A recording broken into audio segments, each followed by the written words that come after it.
Peter pernah juga memposting surat Pak Budi Hartono kepada Presiden Jokowi mengenai PSBB. Ini apa filosofinya nih, supaya para pemirsa Sandi Uno TV bisa ngerti pesan yang mau disampaikan oleh Pak Peter? Pertama, Pak, tentunya surat itu kan saya dapatkan dari seseorang. Ya. Di sini yang itu kita mau sampaikan, justru orang suka menilainya terbalik. Ya kan? Pak Budi Hartono seorang pengusaha. Pengusaha kan selalu mempunyai perspektif yang berbeda. Pengusaha tidak mempunyai birokrasi pemerintah.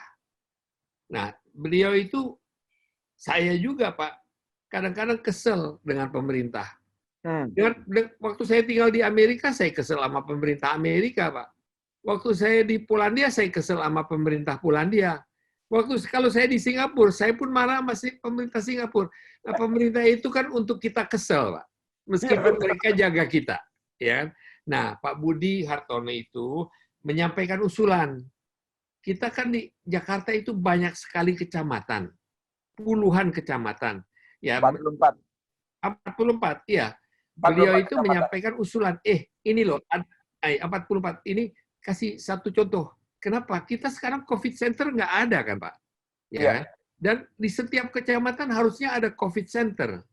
Ya kan? Dan itu kan mudah dibikinnya.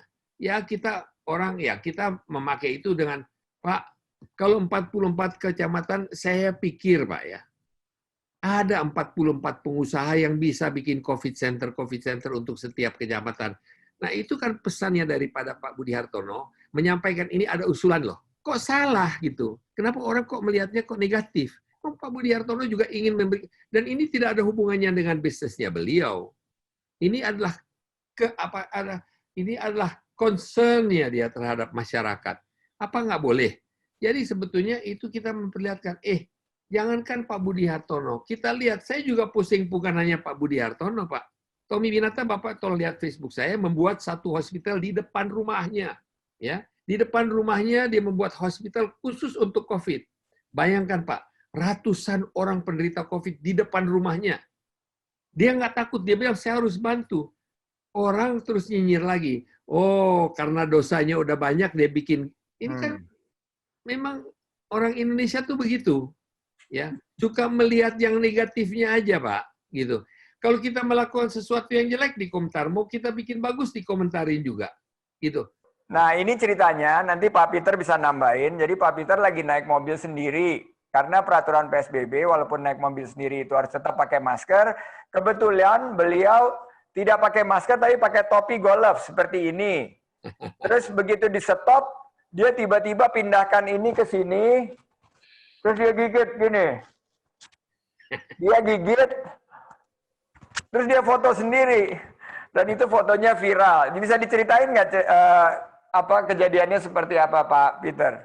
Ya, jadi sebetulnya Pak, banyak sekali postingan Facebook saya, Pak, sebetulnya membawa pesan.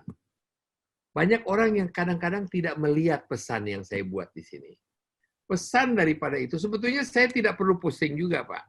Ya, tapi pesan yang pertama adalah, hey, kalian yang menonton ini, jagalah baik-baik, bawalah masker. Kalau tidak masker, Anda nanti bisa kayak saya, harus cari akal. Dan tidak semua orang punya akal. Waktu ada pemeriksaan itu, tinggal kira-kira 30 meter di depan saya, ya kan?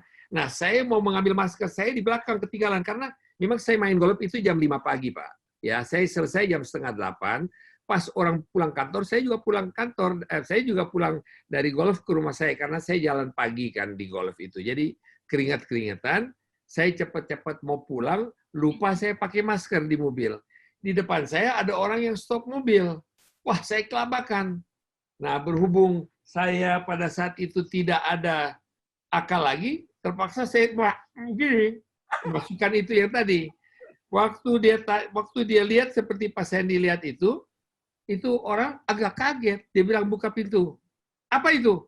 Masker khusus buat golf, Pak, saya bilang. Oh, sambil masker golf. Kemudian dia lihat saya begitu, ya lanjut. Nah, pesannya adalah, Pak, bahwa setiap orang itu harus, dan saya setuju, bahwa setiap orang yang naik mobil, Pak, harus memakai memakai masker. Kenapa saya katakan itu? Kita tidak bisa membedakan antara saya, bisa aja saya itu supir Grab, bisa aja saya supir taksi, bisa aja saya supir Gojek, ya, yang tidak memakai masker. Kalau saya sakit dan saya OTG, orang tanpa gejala, mobil saya itu penuh dengan virus. Kalau tiba-tiba ada orang masuk, baru orang itu pakai maskernya. Sudah terlambat dan orang itu juga akan kena, Pak. Jadi saya ingin menyampaikan bahwa ya itu sebetulnya itu dilakukan untuk sebetulnya menjaga agar supaya orang lain yang masuk mobil kita itu tidak terkena. Nah ini Pak, nah kebetulan saya cepat lah. Pak Sandi juga kan, kalau kita dalam keadaan ya daripada saya disuruh nyapu-nyapu jalanan Pak, lebih baik saya pada saat itu ya saya bohongin dulu petugasnya, siapa tahu berhasil. Dan berhasil. Dan itu kira-kira cuman 500 meter dari rumah saya, Pak.